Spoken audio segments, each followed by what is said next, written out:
Samajwadi party Hindutva का दुश्मन है। किसी के मुंह ने दूध नहीं पिलाया कि मोदी को रोक दे आने से। 2024 में जो राम राज्य की शुरुआत होने वाली है, ये सब विपक्ष धराशाही हो जाएंगे। परिवारवादी पार्टियां टूट के बिखर जाएंगी। राम बीजेपी के हैं और बेरोजगारी कहीं नहीं है। 130 करोड़ जनसंख्या है, सबको सरकारी नौकरी नहीं मिलेगी। नमस्कार, आप देख रहे हैं सौगन टीवी। मैं हूं आपके साथ आशा शर्मा। फिर से एक बार जो है विवादास्पद जो है बयान स्वामी प्रसाद मौर्य का सामने आया। उन्होंने कहा कि हिंदू जो है एक धोखा है।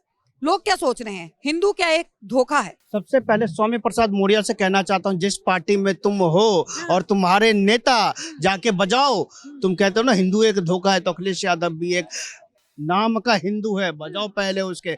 ऐसे पार्टी में देखिए, समाजवादी पार्टी ये वही पार्टी है जिसने राम भक्तों के ऊपर गोलियां चलवाने का काम किया था, और उसी टाइम देश की जनता और हिंदुओं ने कहा था कि ये समाजवादी पार्टी खत्म हो जाएगी। तो भाजपा तो उसे खत्म करेगी नहीं, कांग्रेस तो उसे खत्म करेगी नहीं। उसे खत्म करने का काम, उसके खत्म करने का ठेका अगर किसी ने लिया है तो उसका नाम है स्वामी प्रसाद मौर्य। उसको है कि स्वामी प्रसाद मौर्य वो मोहरा है। ये भी बोला जा रहा है, अखिलेश यादव की तरफ से भी ये बात बोली गई कि ये बीजेपी वाले करवा रहे हैं मौर्य। ये निस्तो नाबूद करके दम लेगा समाजवादी पार्टी को। समाजवादी पार्टी हिंदुत्व का दुश्मन है, और राम भक्तों के ऊपर गोलियां चलवाने वाली, कार सेवकों के ऊपर गोलियां चलवाने वाली, लठ बजाने वाली अगर कोई है तो समाजवादी पार्टी है। उसको ईंट का जवाब पत्थर से अब मिल रहा है। ये भी उठ रहे हैं कि 22 जनवरी को जो राम प्रतिष्ठा जो है, प्राण प्रतिष्ठा जो है राम मंदिर में होने जा रही है, उसको लेके मोदी के ऊपर जो है काफी सवाल उठ रहे हैं कि प्रधानमंत्री मोदी क्यों करेंगे। प्रधानमंत्री मोदी के कोई भगवान है, या कोई पंडित है, या कोई साधु है, या संत है? विपक्ष नहीं, मोदी क्यों नहीं करेंगे? और विपक्ष होता कौन है सवाल खड़ा करने वाला? विपक्ष की हिम्मत क्या है कि वो राम मंदिर के ऊपर? विपक्ष का काम ही सवाल खड़ा करना होता है। अगर बीजेपी विपक्ष में होती है तो बहुत सवाल। आप जिस विपक्ष की बात कर रहे हैं, ये सत्ता पक्ष में थे, और ये वही सत्ता पक्ष वाले हैं जिन्होंने राम भक्तों के ऊपर गोलियां चलवाने का काम किया था। राम लला को, राम जी को काल्पनिक बताने का काम किया था, राम जी को टाट में रखने का काम किया था। नरेंद्र मोदी जी आते हैं, राम जी को राजमहल में ले जाने का काम करते हैं। तो क्यों ना करे उद्घाटन मोदी जी। और हमारे कहा था कि राम को लाए हैं, हम उनको लाएंगे। 2024 में राम जी भी आएंगे, और 24 में एक पोस्टर भी लॉन्च कर दिए कि मोदी जी भी आएंगे। किसी के मुंह ने दूध नहीं पिलाया कि मोदी को रोक दे आने से। तभी एक पोस्टर जो है वो लॉन्च कर देते हैं जिसमें प्रधानमंत्री मोदी को बड़ा दिखाते हैं और राम जी को छोटा सा दिखा के उंगली पकड़ के ले जाते हैं। राम जी तो हमारे आराध्य हैं, हम लोग तो राम जी के सेवक हैं, और प्रभु की पूजा करना हमारा काम है। हम तो भक्ति में लीन हैं। और मोदी जी ने राम जी को वहाँ पे जो टाट हटा के उनको राजमहल देने का काम किया। अब 2024 में जो राम राज्य की शुरुआत होने वाली है, ये सब विपक्ष धराशाही हो जाएंगे। परिवारवादी पार्टियां टूट के बिखर जाएंगी, खत्म हो जाएगी, नहीं तो नाबूद हो जाएगी। इनका आने वाले चुनाव में कहीं नामो निशान नहीं होगा। जनता इनको अपने वोट के चोट से बाहर भेजने का काम करेगी। विपक्ष ने कहा था कि हमें निमंत्रण नहीं मिलेगा क्योंकि ये बीजेपी का कार्यक्रम है। अब तो निमंत्रण पूरे विपक्ष को गया है, तो क्या लगता है? आप यही बात पूछिए ना सोनिया गांधी जी से, माइक लगा कि मैडम जाएंगी आप क्या? जवाब नहीं दे रही हैं वो इस बात। देंगी, पूछा गया, देंगी भी नहीं। उनको खुश करना है, उनको खुश करना है, उनको खुश करना है उनको। आपके हिसाब से जाएंगी? अरे मेरे हिसाब से क्यों जाए? मेरे हिसाब से तो ना जाए। जो राम को काल्पनिक बता रहे थे वो राम के नहीं, और जो राम का नहीं वो किसी काम का नहीं। राम खाली बीजेपी के? राम बीजेपी के हैं, क्यों नहीं है राम बीजेपी के? क्यों नहीं, राम सबके हैं, राम सबके। खाली बीजेपी के नहीं, बिल्कुल देखिए, राम सबके, लेकिन जो काल्पनिक बताएगा उसके राम कभी नहीं होंगे। उसके राम का, जिसने राम को काल्पनिक बताने का काम किया, राम जी को टाट में रखने का काम किया, उसके राम जी नहीं होंगे। राम तो सबके हैं, राम ने सृष्टि बनाई। राम तो सोनिया जी राम को नहीं मानते, राहुल जी नहीं मानते, तो सब पार्टी मानती है। ये जो कह रहे हैं गलत कह रहे हैं। तो करने जाएंगे राहुल जी दर्शन करने? बताइए, जाएंगे सोनिया? वो तो निमंत्रण का इंतजार कर रहे हैं, अब तो निमंत्रण भी मिल गया। निमंत्रण मिला है सोनिया गांधी को, खड़गे को, जाएंगे?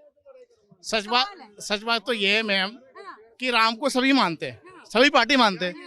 अब एक ही बात ये कह रहे हैं मोदी जी मानते हैं, मोदी जी इसको करते हैं, ऐसा थोड़ी है। सोनिया जी जाएंगी ना, निमंत्रण मिला, जाएंगी ना, राम जी के चरणों में जाएंगी ना, राम जी का आशीर्वाद लेने सोनिया जी जाएंगे ना। सवाल है, खड़ा सवाल है। एक तरफ की बात नहीं करनी चाहिए। बात नहीं, एक तरफ राम जी का मंदिर बना है। जाएंगे आप बता जाएंगे। दीजिए। जाएंगे, हाँ। जाने में क्या है उसमें, सोनिया गांधी जाएंगे, अयोध्या जाएंगे।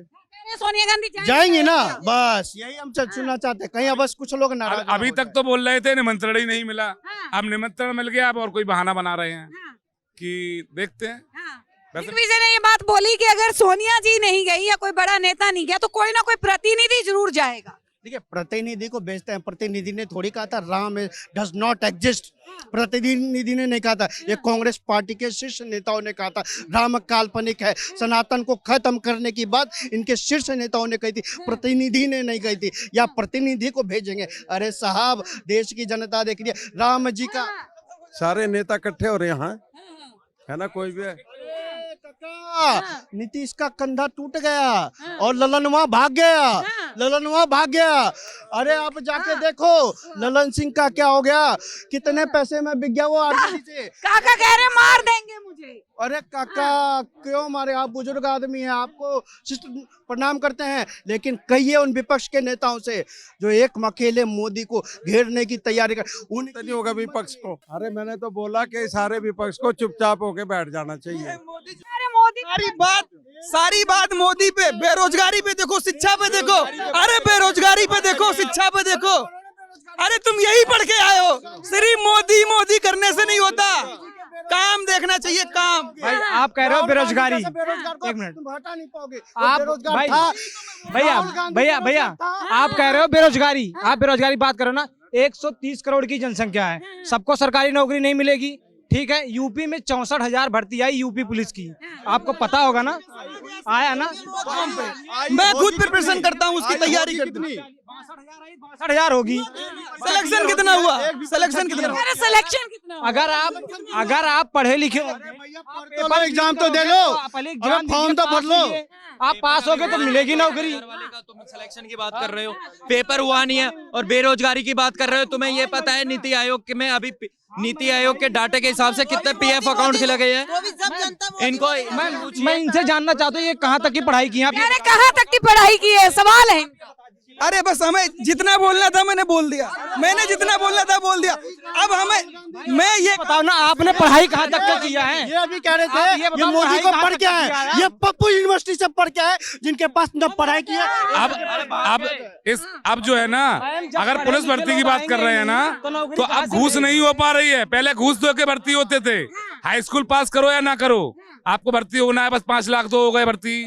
अब वो 5 लाख नहीं मिल पा रहा है, इसलिए चिल्ला रहे हैं। मैम अगर ये 12th पास भी होंगे ना, तब भी पुलिस वैकेंसी की फॉर्म भर सकते हैं। अब ये 12th फेल है तो भर ही नहीं सकते, तो कहाँ से इनको नौकरी मिलेगी? ये बेरोजगार घूमेंगे। हम तो बेरोजगार नहीं, हम तो नौकरी कर रहे हैं, अभी भी हम नौकरी कर रहे हैं, तो हम तो बेरोजगार नहीं है। और हमने यूपी पुलिस का आया, हमने फॉर्म भी डालूंगा। अगर हमसे पेपर पास होगा तो हमें नौकरी मिलेगी, नहीं तो नहीं मिलेगी। जो योग्य होगा उसको नौकरी मिलेगी। और बेरोजगारी कहीं नहीं है, 130 करोड़ जनसंख्या है, सबको सरकारी नौकरी नहीं मिलेगी। नहीं तो किसी को भी आप प्रधानमंत्री बनाइए और नौकरी दे दे सबको सरकारी नौकरी, तो कहीं बेरोजगारी नहीं है। ये एक मुद्दा है केवल, बस। 70,000 से ज्यादा बच्चे पैदा होते हैं, और 50,000 अगर तुम नौकरियां ढूंढोगे तो ये नहीं, असंभव है। अपने खुद के स्वयं में भी कीजिए। मैं भी एसएसबी आउट हूँ, मैं भी नौकरी के लिए नहीं, मैं अपना बिजनेस कर रहा हूँ, ट्रेडिंग कर रहा हूँ, उससे ज्यादा। और मेरी आशंका है, मैं अगर जैसे अग्निवीर के लिए कहते हैं, आर्मी कोई नौकरी का वो नहीं है, आर्मी एक पैशन है जो देश की सेवा के लिए है। मैं एसएसबी आउट हुआ हूँ, लेकिन मैंने अभी नवंबर में टेरिटोरियल आर्मी का फॉर्म भरा है। हो सकता है मेरा सिलेक्शन हो या ना हो, मैं दोबारा भरूंगा। मैं चाहता हूँ मैं देश के लिए, पैशन के लिए सेवा दूं, नौकरी ना करूं। और अभी जो कह रहे हैं नौकरी के लिए, इनको नीति आयोग का डाटा पता हो, अगर ना हो तो पढ़ लें। वो देश में 2023 में सबसे ज्यादा पीएफ अकाउंट खोले गए हैं। पीएफ अकाउंट किस लिए खोले गए? सबसे ज्यादा नौकरियां प्राप्त हुई है, तभी तो पीएफ अकाउंट खोले गए हैं। इनको डाटा पता होता नहीं है मैडम, इनके पास नॉलेज है नहीं। इनकी डिग्रियां भी अगर चेक कराया जाए तो आधों से ज्यादा की डिग्रियां भी फेक मिलेगी। ये नौकरियां की बात करते हैं। हमने यहाँ तक देख लिया, कईयों को एसएसबी का फुल फॉर्म तक नहीं पता होता, और वो नौकरियां ढूंढते हैं, एसएससी के सरकारी नौकरियां, उनको ये तक नहीं पता। डाटा गवर्नमेंट हर साल नौकरियां निकाल रही है। मेरी खुद की sister, elder sister as a TGT KV school में लगी हैं, जो 2022 में उन्होंने एग्जाम दिया था। आप देख रहे हैं सौगंध टीवी, सौगंध वतन की।